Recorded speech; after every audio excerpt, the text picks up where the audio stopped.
Today, we've got a Beast of Reincarnation review roundup, and we went hands-on. Is this thing any good? Plus, GTA 6 next big gameplay reveal is coming, but Rockstar is giving Netflix a head start. Are fans right to be annoyed? And Halo finally landed on PlayStation, but the launch numbers may not be the victory lap Xbox wanted. Stick around for all that and more. Welcome, friends. It's good playing with you, your weekly gaming news roundup. I'm Dan Whitehill, and we have a packed show today. First up, joining me as always, please welcome my co-host in crime, the Master Chief of Mayhem, Matt Lord. Hey, how's it going? Lord, great to have you as always. And joining us this week, please welcome CG Danny B, an indie gaming content creator who helps players find their next favorite game. That's me. Hey guys, what's poppin'? Thanks for having me.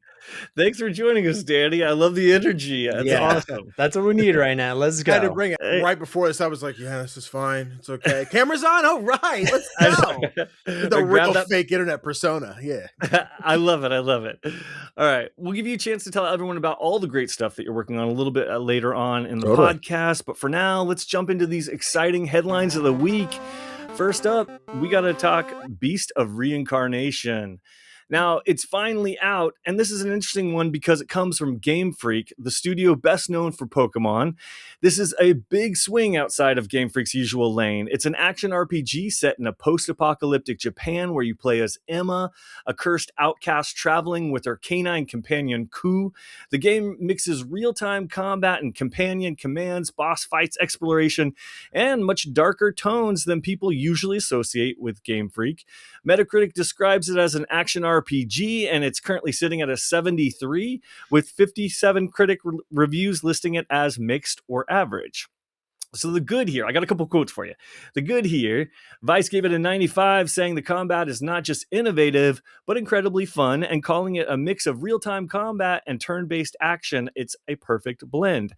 The not so good comes from PC Gamer, which gave it a 73, calling it fun, admirable, gorgeous, and flawed. I love admirable. That sounds a little, while also pointing to uneven performance in combat that shines most during major boss fights. And the ugly comes from, surprisingly enough, IGN, renowned for giving everything a 7 out of 10. They actually gave this game a 6, and they said it has an interesting apocalyptic setting, a memorable wolf companion, and a cool beast battling premise, but that the execution falls short of its promising ideas more often than not. So overall, this has a pretty big review spread, and it looks like it's not a disaster, but definitely a bit divisive. Danny, first up, what do you think about the game? Is this something that interests you, and what do you think about the reviews? Yeah, as far as what I think about the game, Daniel, through emails, we were like, I'm playing a little bit redacted. You're like, can't wait to see redacted is. My redacted was Beast of Reincarnation. I was wondering, I was hoping you would give you that. My review in progress of Beast of Reincarnation is out. I'm kind of here with everything being said. I think this is an interesting step forward for Game Freak. I agree with these like middling reviews of it is good. It is like a big step forward from Pokemon. But like one of the things I call out in my video is the Pac-manification of cutscenes. And anyone who's played any of the 3D Pokemon, you know, they're like, well, nice talking to you. And then they turn 90 degrees and then walk that way and then turn 90 degrees and walk that way because characters can't go diagonal in cutscenes for some reason. And they don't do quite that in this game, but everyone is so stiff. And I'm like, man, they have not learned how to animate a character. And like, it takes that life of these really cool, like overgrown bears and deer that look super sick in cutscenes, and then just drags it to a halt with these boring ass characters. And I felt that thing that throws me in and says, oh, right, I am playing a video game. My immersion gets broken when I see these cutscenes.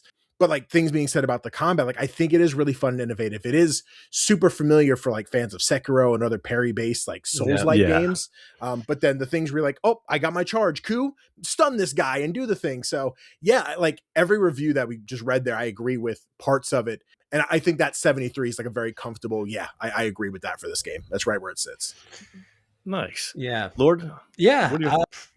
I agree. I've been playing myself. So I've been like, I got my hands on it. Like I definitely, for me, I know they're describing it as ARPG, and we've been getting kind of toasted on we had a short that went up, Danny, that was describing it as a Souls game without it's the soul. And like people were going absolutely nuts. But I gotta say, like, I I got my hands on it, and I feel like it's definitely a Souls-like type of game, but it's more like baby's first Souls-like, like very toned down. It's complete with like the campfires and the Sekiro-esque parry system. But I like it a lot. It's just that like it doesn't come with the same level of stress that your average Souls-like game may come with, where you're just like stressing the F out if you're just gonna like die at any moment and have to run back and get all your stuff. Yeah, definitely some things that I do like about the combat. Definitely is the like the star here. And it also kind of it has that like a quick time event system with the dog that reminds me a lot of Expedition 33. I like with like it seriously, I don't know if they like copied each other there, but like you basically call in your dog, and then you have this like you have like a circle to get like a certain thing to pop off like accurately. Yeah, definitely tons to explore and loot, which is cool.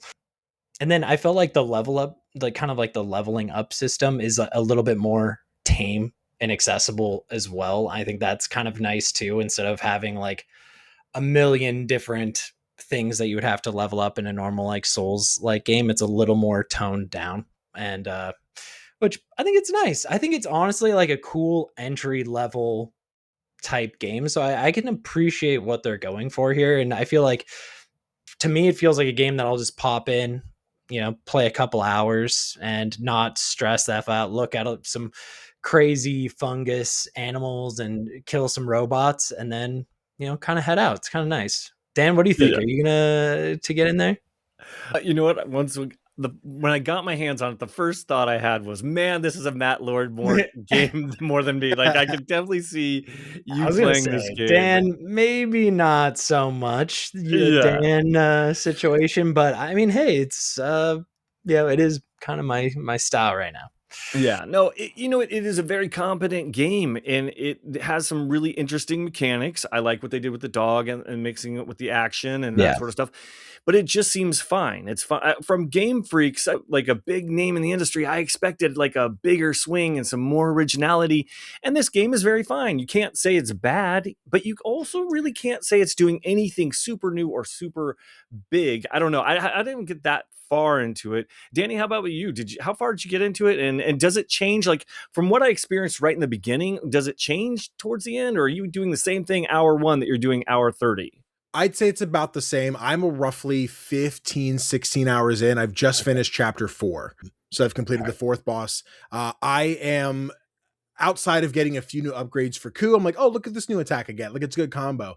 I think I'm in this spot. I have yet to like look at anyone else's reviews too in depth, or anybody's walkthroughs or guides or anything. But like one of the things I called out in my review was there's perks you get or upgrades you get. Like, check out this new attack, but you need to have that base attack first. I'm like, okay, cool. Where do I get that? Because I figured you would have given me that. And I'm like, do I get that later? And now I'm getting more like, here's a new attack, but you need the other attacks. Like, where do I get those? I've gone back and I've cleared out the first 2 like areas of the Kanto region, which, Nintendo loves their Kanto region. Like, I've checked these out, but I'm not fighting this attack. So I'm like, did I miss something? Am I like, I'm getting anxious. I'm like, I'm going to move too far into the game and miss like a very basic thing that I somehow just didn't click the right tab of menu. Oops. I could have had this the whole game and I just never found it. It's, if you go into the DLC menu, you got it for downloading on like something like that. I have no idea. Like, I have no clue where these skills are. But that's my tirade. I would not say there's been a drastic change mechanically. It does feel like what I started with, I'm still doing the same thing. I'm still parrying. I didn't unlock too many more skills, maybe a few things for the base, the HUD Walker Star Wars thingamajig, where I'm like, oh, I got the new upgrade system. I can now get to tier 2 weapons and stuff. But I think if I showed you a clip from an hour in versus 4 hours in, you wouldn't be able to tell which is the first or last.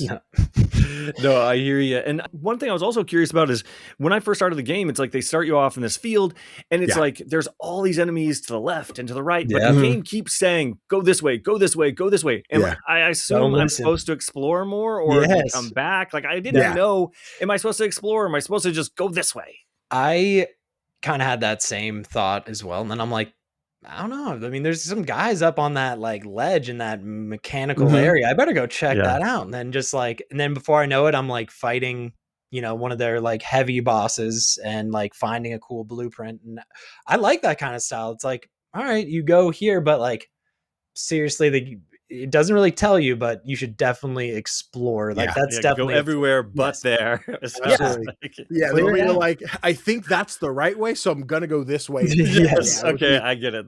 Getting new swords, fighting mini bosses. I'm like, I wanted to find this stuff before going to the end. Yes. Got it. That's very video game logic. I totally hear you. I wondered if that's what it was. I honestly, at the end of the day, I think this is a very fine game, but I think it's a great Game Pass game. This is what Game Pass should be doing, is finding some of these, AA games and putting them out in front of people and surprising for someone like myself who wouldn't have paid for this. This is the perfect sort of thing why I want Game Pass, because I get to try games like this and it just seems like the perfect size and the perfect make for that sort of thing. Definitely.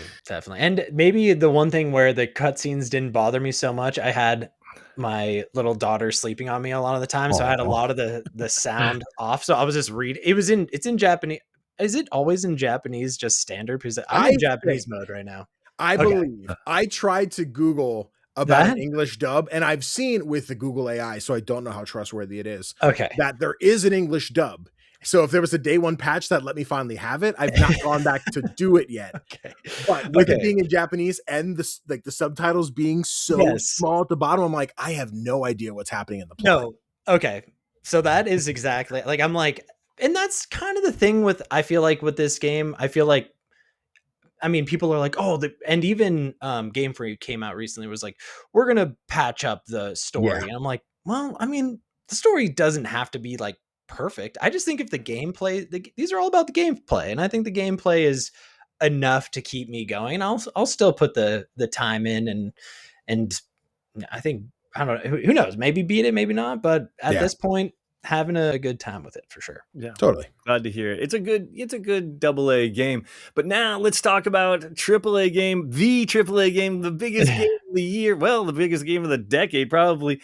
Grand Theft Auto made some news today. Lord, I know you have a couple of stories for us to talk about this, and I can't wait to dig in. Yeah, so Rockstar has officially confirmed that Grand Theft Auto 6, an extended look, is coming later this month, giving fans their biggest look at the game since Trailer 2. The presentation is scheduled for August 27th, just a few months before the game's November launch. What's surprising is where it's premiering. Instead of debuting on YouTube, the extended look will launch exclusively on Netflix at 3 p.m. Eastern time before arriving on Rockstar's YouTube channel and the official GTA website 6 hours later at 9 p.m. Eastern time. It's an unexpected partnership that nobody really saw coming and could signal a bigger relationship between Rockstar and Netflix. Rockstar hasn't revealed exactly what the extended look will include, but fans are expecting a deep dive into the gameplay, the open world of Leonda, and new mechanics, and perhaps even closer look at protagonists Jason and Lucia. With the launch getting closer, this feels like the beginning of Rockstar's final marketing push. So before we go into the fan reactions, what did you guys think? Did you think they should have stuck it out with YouTube, or do you think this is kind of a worthwhile strategy? What do you think, Danny? What a weird choice. Like, I want to, there's content creator / consumer Danny who's like, this is weird. I just want to pull it up on YouTube and watch it, which, like, again, the indie guy, I'm not super sold on GTA. Like, I don't know that I'm going to go play this one. Maybe. We'll see what happens. If Rockstar knocks on my door for a review code, sure, but I'm probably not spending $70. I won't get my money's worth out of it with my time. That being said, business marketing wise, I kind of get it. I see it. They're building this relationship with Netflix that, like, boasters Netflix to a degree of, like, there are some people who will not be able to wait those 6 hours. They will spend the $13 to have Netflix for the month so they can watch this Rockstar presentation, never open the app again, forget to cancel their subscription, and then be like, oh, we got 3 months out of Joe Schmo McGee over there because he tried to watch the GTA thing and couldn't wait for you.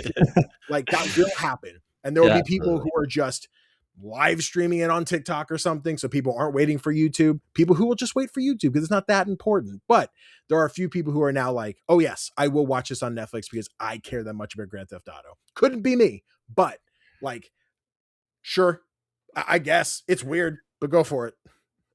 Yeah, I gotta agree with you on that one. Like, it seems like honestly, someone in the marketing department is trying to justify their budget and their paycheck. They're like, I'm gonna start thinking outside of the box because I'm Mr. Cool, and we are gonna do like next. Netflix is prestigious, and we're prestigious, so therefore we should totally do something together. They built a deck. They built the deck and brought it to the execs. They totally did. It's the most corporate schmoozy ass bullshit I've ever heard of.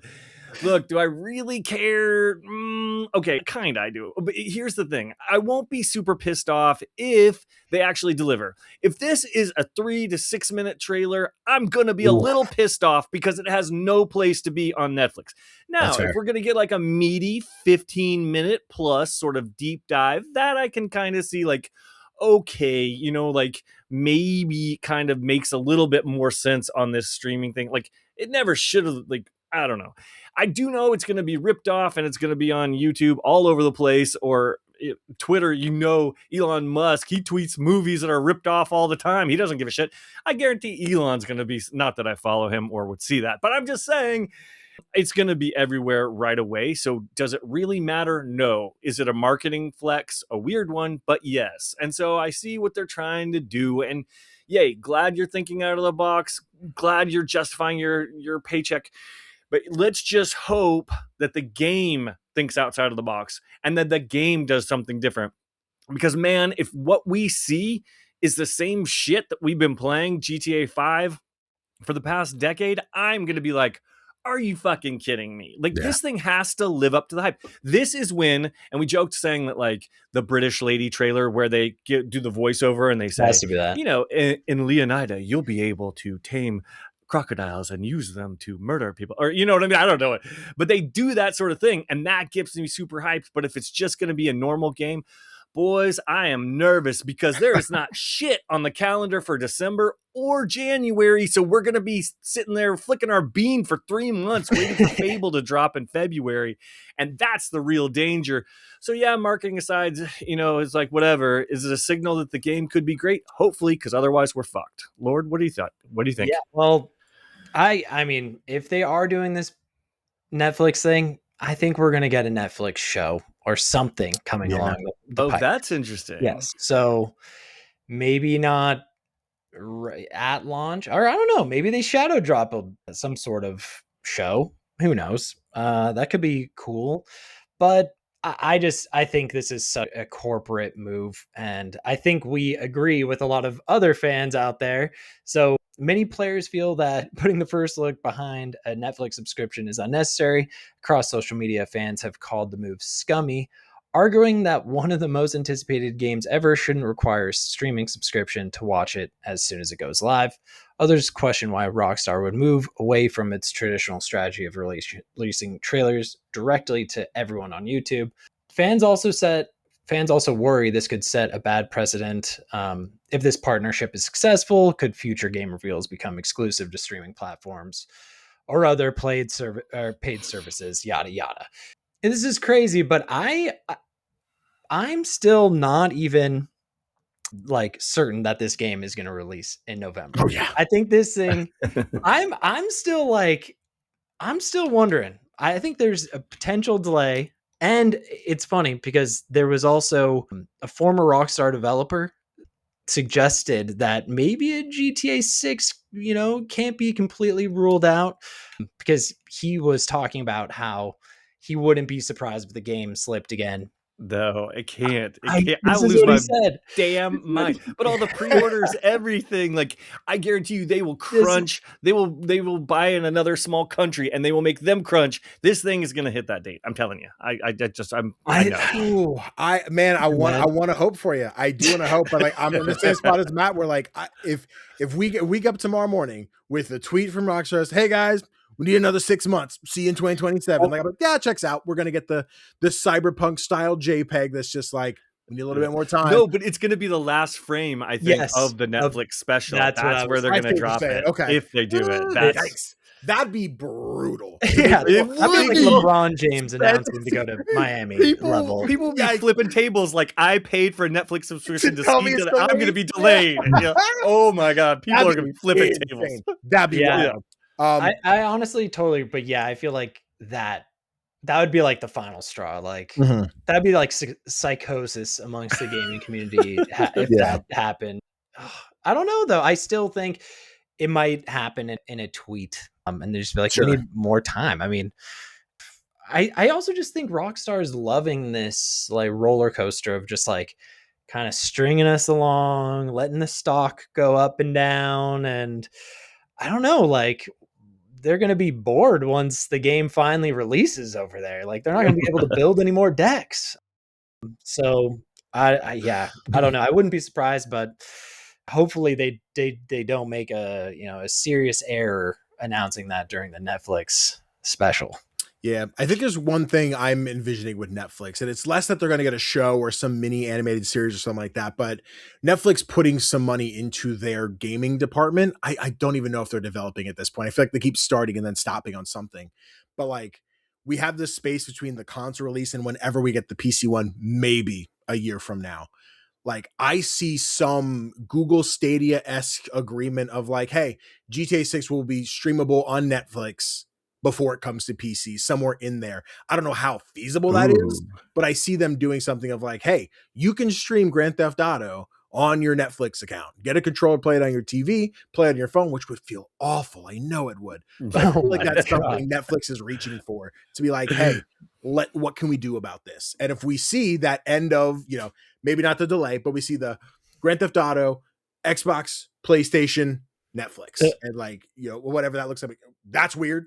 But like, that makes sense to me. That seems like Love a movie that to damn make. take. No, that's good speculation. That damn good speculation there, my friend, because that is hinting to a larger collaboration that we're not seeing. And that really could be the play here, because that would be the only thing that really makes sense other than they're just doing a marketing flex. So I like that one better. That even if I don't want to play on streaming, I like that explanation better, because that would at least explain what the hell they're doing on that platform. Look, this is not a consumer friendly move.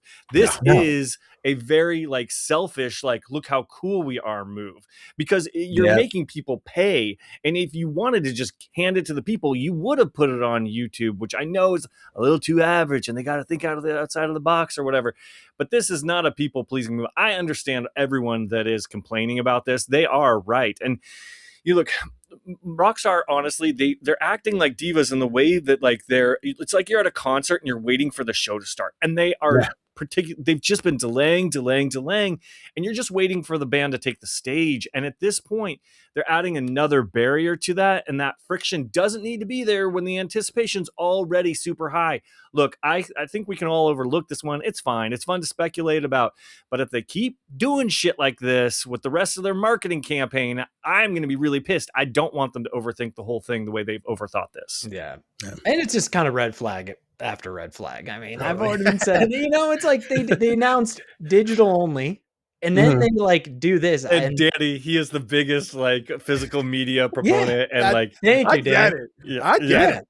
Danny, yes, it did. I mean, it makes total sense, and it's crazy to me that the pre-orders are through the roof like they are on the digital side of this game, and it just.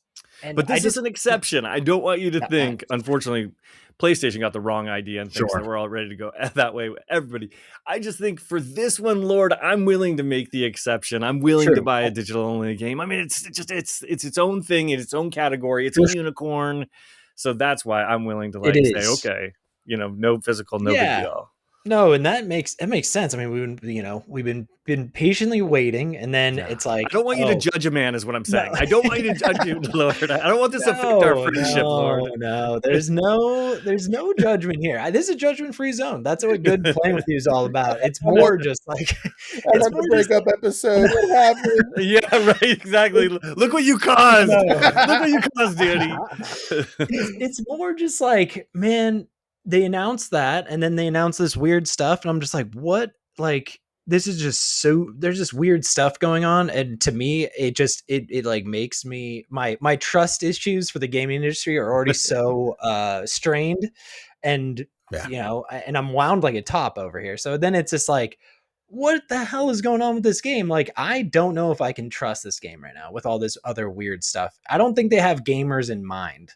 And we're just like, not like a dollar bill to them, which makes me just so frustrated in this time. Like, I hate that feeling. And I'm feeling that right now with GTA 6. Totally. I agree. They just need to stick with the plan. Just do the damn thing here, people. I know. Danny, one of the questions I'd love to ask our guests is, where did you fall on this? Did you pre-order this game? And if so, did you get the $100 version? I'm just curious. I haven't even given this game a second thought. It was that, like, it's so weird because like GTA 5, I'd say, was probably my first real, like, I sat down and played Grand Theft Auto. I had touched 3, I had touched 4. I got 4 when I got my 360, but like we had terrible internet, so I could never play GTA Online with my friends. I didn't care about the story all that much. So like 5 was the first time I did the campaign. I did some online with friends and just fell out. And I know people have not put that game down since 2013, I believe, was the release year, whatever that was. And like, for me, I'm like, I got my fill. I got my story. I thought it was great to see Michael, like see that triple cast of like, look at the story. The bank robberies were awesome. And like, I did have this anticipation for 6. I'm like, I'm gonna be excited. And then like, I started playing way more indie games where I'm just like, yeah, I could spend $70 to $100 on this, or I could spend $70 to $100 on like 9 games that are so much more fulfilling for me personally. This is a shot at like, you like Grand Theft Auto? Fucking plebe. Like what you like. That's great. I look at it, I'm like, I don't know. Maybe I'll feel the FOMO the week of and that itch will hit and I'll want to go pick it up and feel it. But like, I'm not banking on it. They're going to be like, I'm glad you guys are enjoying it. I'm going to love seeing the TikToks of people running into things and dying and like, check out this way to get maximum money in Grand Theft Auto 6. And like, do all that. Like, that's going to happen. Great. But like, Toem comes out like the same week. I'm like, that's what I'm playing. I'm playing Toem 2, baby. Give me that. I'll take photographs in black and white. No, I hear you. And I definitely respect that. I think this one, you got to remember when it came out on the Xbox 360, like way back in the day. So and it is really an old game. And they haven't done much but just update the graphics. They didn't really add much to it. Now, the online's a completely different story, but unfortunately, we don't have the online to talk about here. But back in the day, this, I think, really, like, just because I'm a little bit older, I can give you some perspective. This set the standard, like it did for open world games, like amazing things. It did so much new. And that's where my big concern really comes on. And you're kind of like touching on, like, my big concern here is if this thing doesn't reset the standard, boy, they have got a lot to live up to, and they've got to do something. Otherwise, they are going to be just another open world game. My worst fear is that they are like an Ubisoft, and they've just built like a really bespoke, beautiful open world Ubisoft game, and that would be a freaking nightmare. Sure, but I think that's the thing with AAA right now. And again, I'll be the indie, I'll praise the roof whatever day. But like, right now in this AAA space, is that doing something original is just not the move. Well, like, even if it is like, we're going to try something new, the potential of that flopping, and I'm sure we'll get into Halo that in a little bit, but like, there are these moves of like, let's try something new. Oh, fans don't like that. We might as well just re-release the game that we know they love. And it's not going to sell a trillion copies, but it's going to sell a couple million and people are going to like it. So when we talk about like, is Grand Theft Auto 6 going to reinvent online gaming? I don't think it has to, for players to at least jump in, maybe not stick around for 15 years like they did with 5, but I think they're going to sell their shark cards. They're going to stick around because people are like, oh, I'm familiar with this, but it looks prettier. Yeah. I think one of the biggest things with AAA right now is the thing they do to change the game is to make it look prettier. I think when you go from God of War to Ragnarok, you go from Horizon 1 to 2, you go from Ghost of Tsushima to Yote, whatever franchise, the 2, the 3 after it is, let's make it prettier, not so much innovate on the game. And I think that's where like, are they going to do that? Are they going to change that? Probably not. I think it's going to be 100% very much 5, but not any different. I mean, I need even the single player to kind of knock my socks off. Like I need like, this game needs to drop day one, just be like, oh, this is what we have been waiting for. Like, everything is immersive, everything. That's the thing. Like, I wonder if like they take the realism to the next level. I know they're doing little different things, but I can't wait to see like, okay, what, and Dan, this is actually pointed to you, because how, like, including that realism without losing some of its fun. Yeah. The Red Dead Redemption, I know that Dan Dan wasn't. I mean, Dan sort of he was on the fence about that one, Danny. To be honest with I you, didn't like it because of how immersive, tedious. but it was really I agree. tedious. When my game becomes a chore, I'm out. And I Yes. think Red Dead thank 2 you. is when I realized that I don't like Rockstar that much. I honestly, I am told to fuck off every day in the comments Yes. section. I live for it. If I don't get told to fuck off on every day, I'm like, oh my god, is this video not doing well, or is the video tanking because it's such a video that performs for us all the time? And I get comments every day, and if I don't get a comment, I feel a little bit bummed out. To be honest with you, if someone's not telling me to fuck off, I'm worried. I should have shit talked Red Dead today. Yeah, exactly. Oh, it's funny because it's true. Yeah, it is. Well, it's interesting to see what's going to happen with this game because it's discless, and it looks like we have a discless future, but that doesn't mean the Xbox is going discless. So I wanted to talk to you guys about this one because this is a rumor. There's nothing like completely solidified, but I wanted to pick your guys' brain and see, like, could this be real? Is this a good thing or is this nothing? People online are asking, could Xbox keep discs alive next generation? Here's a quick rumor. Digital Foundry's John Lineman said he had heard that before the recent Xbox reset, Microsoft was looking at ways to keep supporting physical discs going forward. And then basically they're saying this is because they're interested in retro games and their disc to digital. So they've got a lot of initiatives that actually have to do with the disc drive. So I guess they're trying to make it look like, hey, we're going to do this anyway. We're not doing this because it's an awesome move and to stick it to Sony. But apparently they have plans with their disc drives. So we know that they've kind of been working on that for a while. But the rumor mill is saying because of all this sort of stuff, they will be supporting discs going forward, and that includes the next gen. So whether that means a built-in disk drive, an external drive, or something else entirely, we don't know. But if Xbox can say, quote, your old games still work here, that could be a really real tactical advantage at the same time when players are nervous about a digital-only future, which they should be after all of the outages. So, Danny, what do you make of this? Do you think that this is something that Xbox do? Would this make a difference? And how do you feel about physical games? I guess when we say make a difference, I guess that's the eye of the beholder. What does that mean for you as a gamer? In terms of physical, I've been a physical boy for so long. Like I went through college of like my PS4 was like, I'm buying all the discs physical that I can. As I started making content, I'm getting all my review codes for Steam or like a digital code for PlayStation. Like I don't have, my PlayStation 5 is probably the smallest collection of physical discs that I have because anything I've been playing is here's a code, right? Which it makes me feel a little bit like sadder as I watch my PS3 to PS4 to PS5 collection like just shrink physically. That's being said, like I am mostly digital these days, not necessarily by like fuck. Here's your clickbait for the short form. Like fuck discs, man. I want it all digital. But no, I want that option to be there. I know. Again, back on my PS4 in college, the amount of times I'm like, oh, sorry, college internet is out. So all your digital games, you don't own them. The license can't connect to the PlayStation store. So you don't have it. But if I put the disc in, I can still play. And I think that is just a stepping stone to like how much fear there is to have when it is just digital. Like when can PlayStation be like, all right, sorry, you're not allowed to play Lao Fei anymore. We're taking that away from you for XYZ reason. Or, you know, Anthem 2 comes out and nobody's playing it, so they take it off the storefront. But like, I don't have the disc to play the single player stuff anymore. Concord, how am I going to play Concord again? I'll never get to play it. But no, I'm very much developed to this point where like I'm digital most of the way. Very rarely do I get a physical disc unless it's like gifted me for something. But yeah, I think people should have the option, have the choice. And PlayStation, though I think they've dug in their heels and there doesn't look like they're going to make this change to give players the option for disc come the PlayStation. No, 6. they actually, and they started putting stickers now. That was a story yesterday. Like, they're putting stickers on new PlayStation 5 saying, "Look, no discs in 2028 or whatever." Like, they've dug in their heels so deep. This is what we're doing.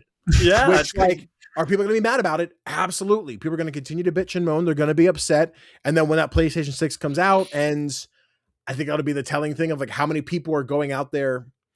As someone used to work at GameStop, I always have that fear of grandma came and bought this. Lord used to work at GameStop too. Yeah. You know the trauma. You know the trauma, Lord. Let's go. But it's having grandma come in and buy that thing and not knowing what was wrong. So she took it home. Grandson opened it. He tried to put his PlayStation 5 disc in, but we couldn't find where to put him. Well, man, that's not an option.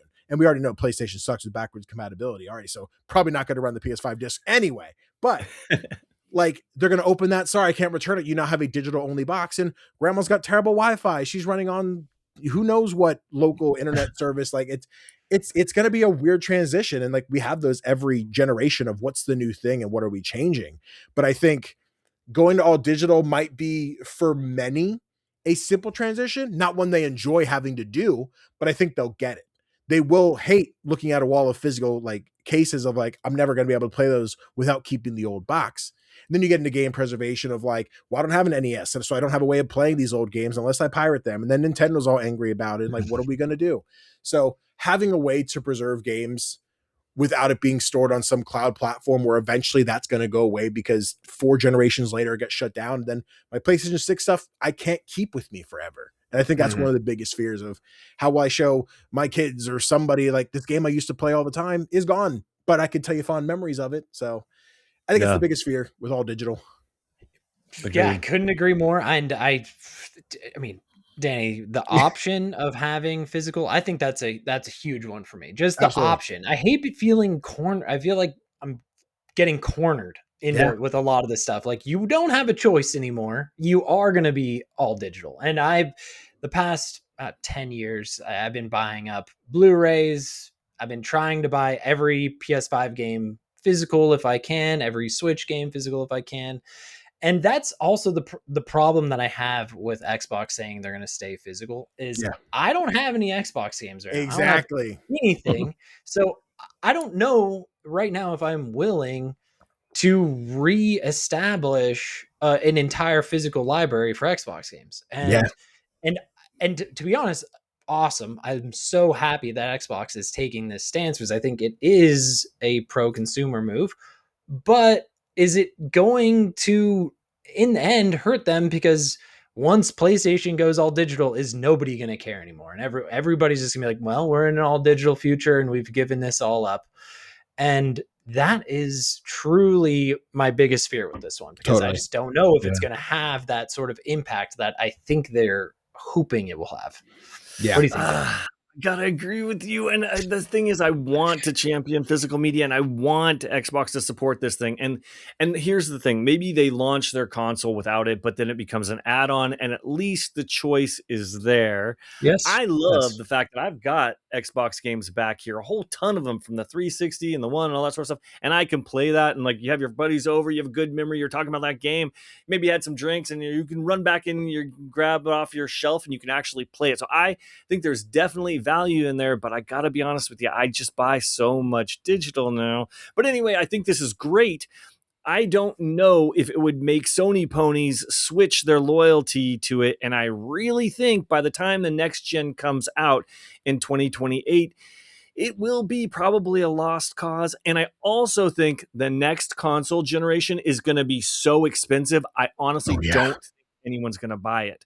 So it doesn't matter if it has a disk drive or not. We're not going to buy it. We are going to be staying on our consoles. I'm guessing here. Like, I'm the first one to get super excited about something and buy it day one. I did it for the Nintendo Switch, and I didn't even really like Mario Kart World or whatever because I just get caught up in the hype.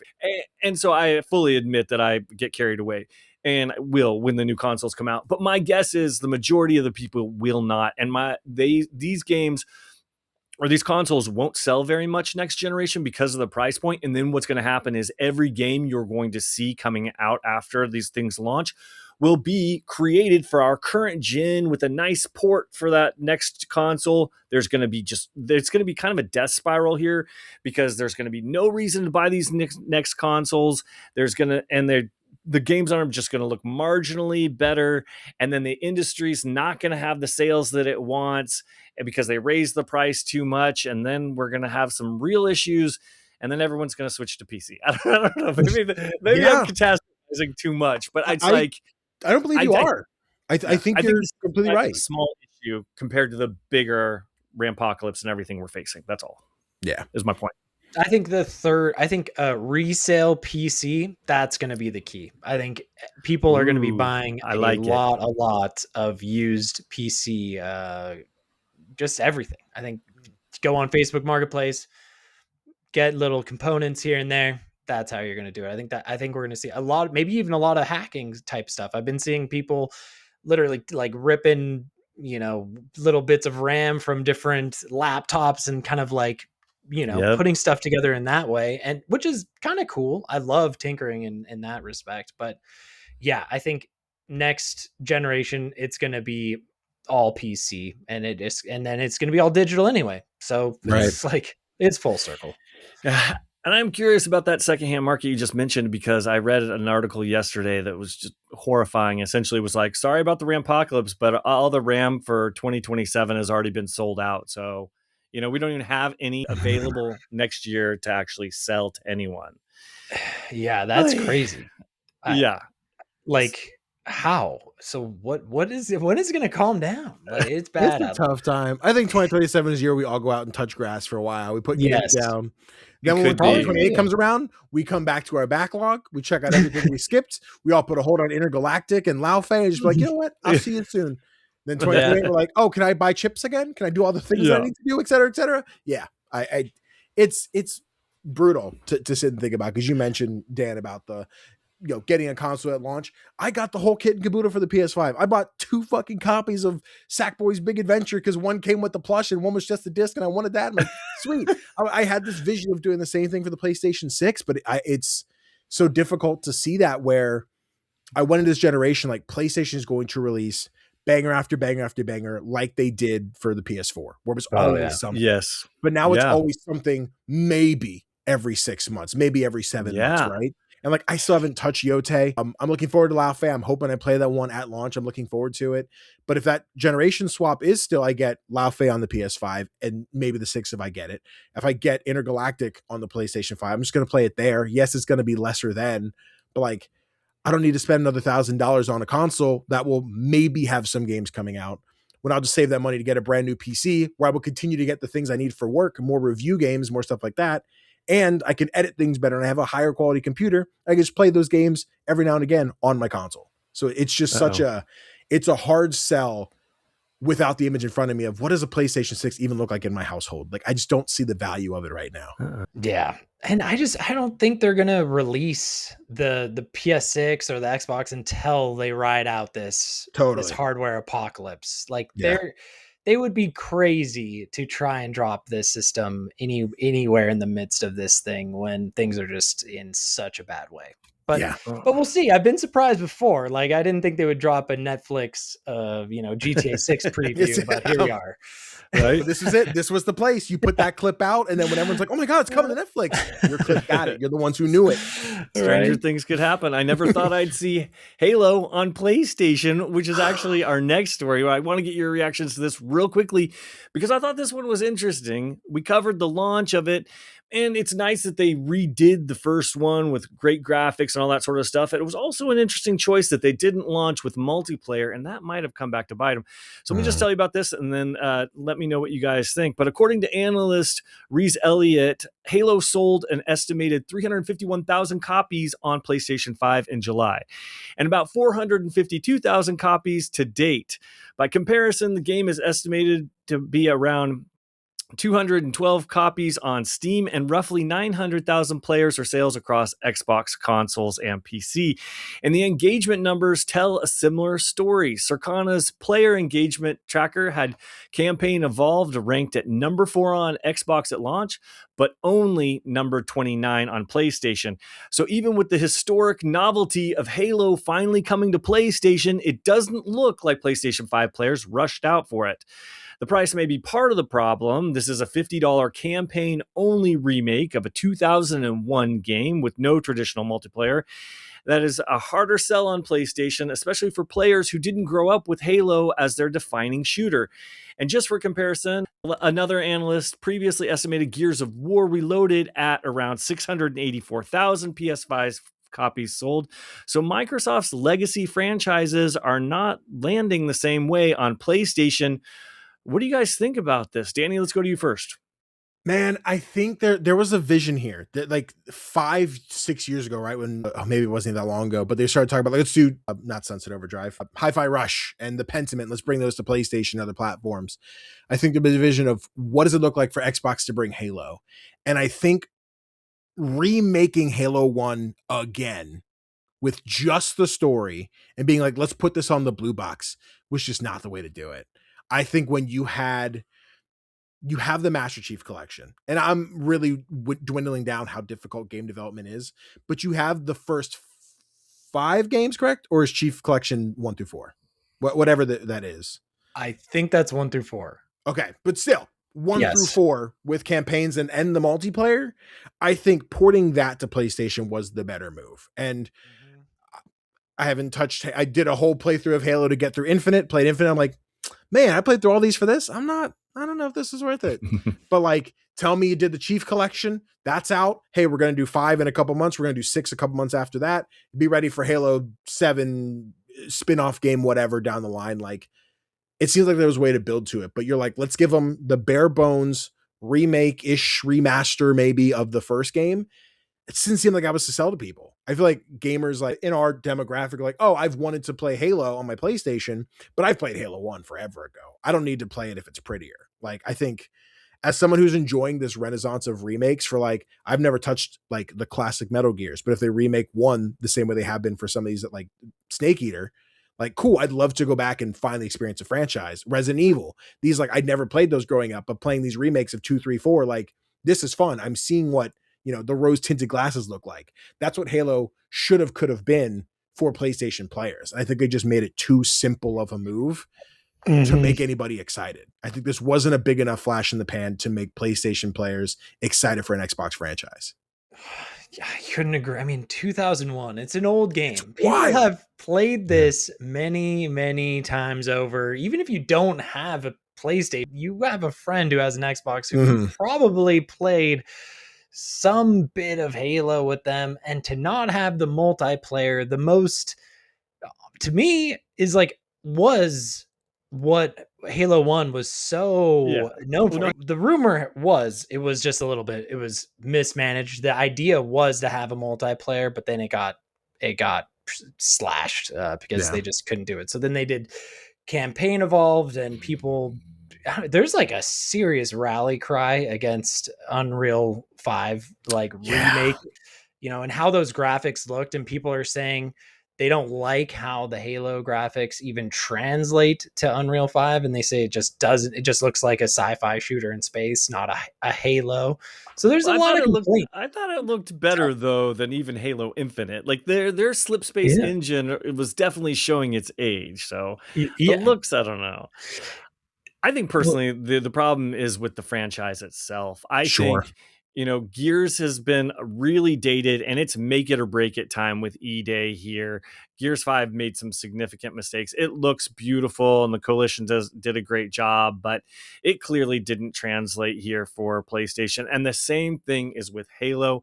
I think Xbox has kind of squandered their crown jewels, and that's what happens. Even we're seeing that with Ubisoft, with all of their Assassin's Creeds. I mean, they did have success with their remake, but we are seeing these big franchises we've all grown up with.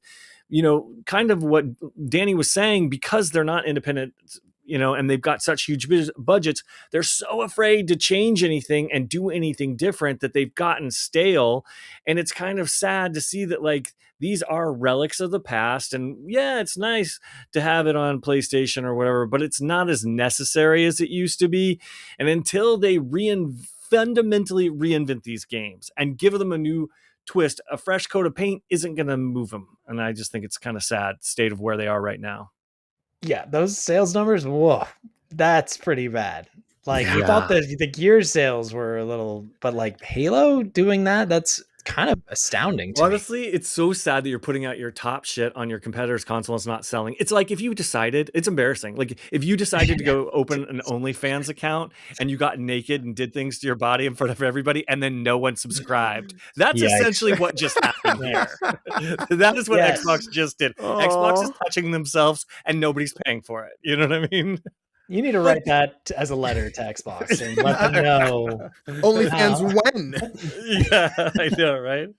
Oh, it's only a matter of time, my friend. No, but it totally shows though, like that Halo was the household name at Xbox. I think Phil Spencer put it best. I think it was in a Kind of Funny interview years ago now. We talked about them losing the most important race, and that was that big push, the initial start of digital, right? Yeah. Where like our Xbox One didn't push and do the things that we needed it to. So everybody doubled down on the PlayStation 4. And now moving into this still potentially all digital future of like, my collection moves here. My blue collection doesn't move to my green box, and vice versa. So it's hard to make that adjustment. We talk about, regardless of what anyone does with physical disc, with a new franchise, whatever, me being like, oh, that's a cool game on Xbox. I am more often, I don't own an Xbox Series X or S. I still have an Xbox One, the Gears 4 red one that does the cool noises. Love it. It's dope. But like, if I need to play something on Game Pass, I'll still remember, hey, let me steal your Series X for a week just to play through this game. So I play a lot of Game Pass titles, or if I play them on PC and then I give it back. Like there's no value in me buying this box. And I think that's like, as shitty as it always sounds like, just become third party, make the games for other people, and like, don't make another box. Like, I think that's just a shitty thing to say, but I think that's the move with Xbox right now. It's hard to see them coming to another generation with a new console and trying to stick around. You're just watching them drown, and I just want to help push the head down a little bit. Please stop. You got to stop. Sony needs the competition. I mean, they absolutely do. They need the competition. Yes. For this week, that pretty much wraps up all the video game news we've got. Danny, thank you again for hanging out with us today. We really appreciate you coming on the pod. Before we go, though, why don't you tell everyone where they can find you and all the great stuff that you're working on? Absolutely. So yeah, you guys can find me all over the internet at CGDannyB, Instagram, Blue Sky, Twitch, TikTok, YouTube, where I'm talking about indie game news, reviews, whatever we choose. Typically, you can find me doing all kinds of short form videos talking about what upcoming games there are, super dope indies I'm excited about, reviews for ones that I've been playing, and just being excited about cool little games that just they feel so much more passion in them. I love them to death. What's Halo, you know? Yeah. Aside from that, I'm also in the TTRPG space. Starting this upcoming Monday night is our Issa game. It is a Dragonbane game played on the Folk and Myth Twitch channel. I will be playing a werewolf undead pirate, so that's going to be cool. Very excited for that. And then this episode comes out tomorrow. So this Sunday, the 9th, over on Hack Recklessly, we'll be doing another TTRPG game of the Fallout series. So if you guys remember me playing Finn, the super mutant who is very smart and likes flowers, he will be making his return for a one-shot. So look forward to that. And then other games in the future. But yeah, go play some more indie games. That's me. And thank you guys so much for having me. I appreciate being here. You guys were a blast to talk to, and this was fun. Of course. Great to have you, Danny. Here. Blast. You're Total one. blast. Yeah, one busy man though. I'm lucky that we had you on the podcast. It's hard for me to say no. So like, you want to come out? I'm like, yeah, you know what? Who needs sleep? Let's do it. Let's do it. That's awesome. Well, on behalf of my co-host Matt Lord, our guest CG Danny B, and myself, Dan Whitehill, thanks for listening. Thanks for watching. And as always, good playing with you. Good playing with you. Good playing with you.